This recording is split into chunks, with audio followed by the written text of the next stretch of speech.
News ఆయన ఆ పార్టీకి కురువృద్ధ నేత. ఆయన చెప్పాలనుకుంటే తప్ప ఎవరు ఆయన నోటితో ఏమీ చెప్పించలేరు. అలాంటి ఆయన అనూహ్యంగా చేసిన వ్యాఖ్యలు ఇప్పుడు సంచలనం సృష్టిస్తున్నాయి.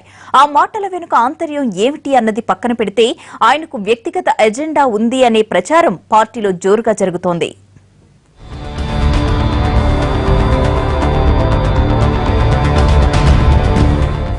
జైపాల్ రెడ్డి కాంగ్రెస్ సీనియర్ నేత, అధిష్టానానికి అత్యంత దగ్గరి వ్యక్తి. తెలంగాణ తేవడానికి ఎంతో కృషి చేశానని చెప్పుకున్న నాయకుడు.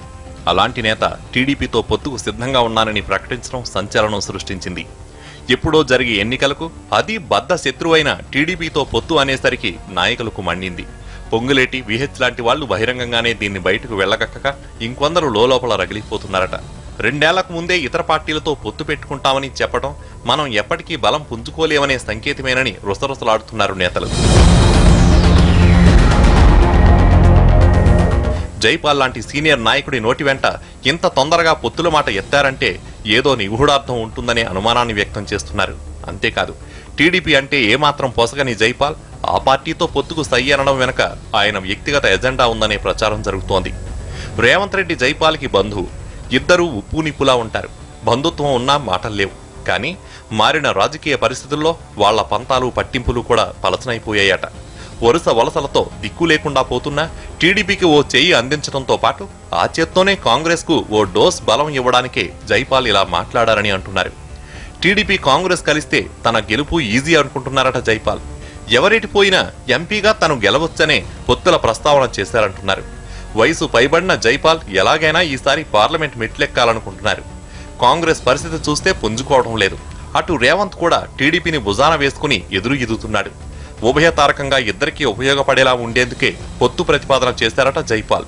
ఒంటరిగా పోటీ చేయడానికి మాకు భయమేం లేదు, కానీ ఈ సంక్షోభంలో అన్ని ప్రగతిశీల శక్తులను సమైక్యపరచవలసిన అవసరం ఉంది. మూడో ప్రత్యామ్నాయము కేవలం భ్రాంతి మాత్రమే. మూడో ప్రత్యామ్నాయం లేదు. ఉంటే టీఆర్ఎస్ లేకపోతే కాంగ్రెస్. జైపాల్ మనసులో నిజంగా ఏముందో ఏమో గాని కాంగ్రెస్ నేతల్లో మాత్రం ఈ చర్చ జోరుగా సాగుతోంది. సందెట్లో సడేమియా అన్నట్టు టీఆర్ఎస్ నాయకులు ఇదే పల్లవి అందుకోవడంతో జైపాల్ ఇరుకునపడ్డారు. ఇప్పటికే తన వ్యాఖ్యలపై పార్టీ నేతల అసంతృప్తిని ఎదుర్కొంటున్న జైపాల్ వ్యక్తిగత ఎజెండాతోనే ఇదంతా చేస్తున్నారనే ప్రచారంతో ఇబ్బందిగా ఫీల్ అవుతున్నట్టు సమాచారం. రేవంత్ రెడ్డి ఏ పార్టీ నుంచి వచ్చాడు? తెలుగుదేశం పార్టీకి ఆయన ఏం చేశాడు శ్రమ? ఇలా తెలుగుదేశం పార్టీ తెలంగాణ నాశనం అయ్యేందుకు కూడా ఆయన కొంత కారణం. ఈరోజు జైపాల్ రెడ్డి గారు ఒక సీనియర్ నాయకుడు.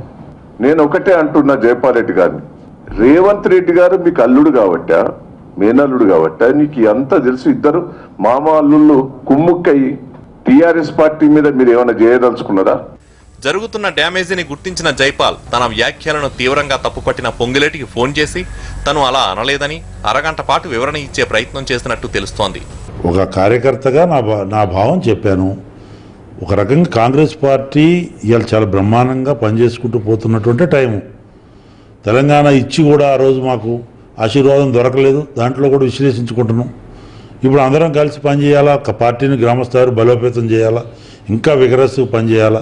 అది మా ముందున్నటువంటి కర్తవ్యం. పొత్తుల గురించి మాట్లాడాల్సిన సమయం కాదు ఇది. అది విధాన నిర్ణయం హైకమాండ్ చూసుకుంటుంది. జైపాల్ పార్టీని ఇబ్బంది పెట్టారంటూ ఢిల్లీకి ఫిర్యాదులు కూడా వెళ్తున్నాయట. హైకమాండ్ దృష్టిలో పెద్ద మనిషిగా ఉన్న జైపాల్ ఎవరెటు పోయినా తను చల్లగా ఉండాలనే ఉద్దేశంతోనే ఇలా చేస్తున్నారని కంప్లైంట్స్ చేస్తున్నారట.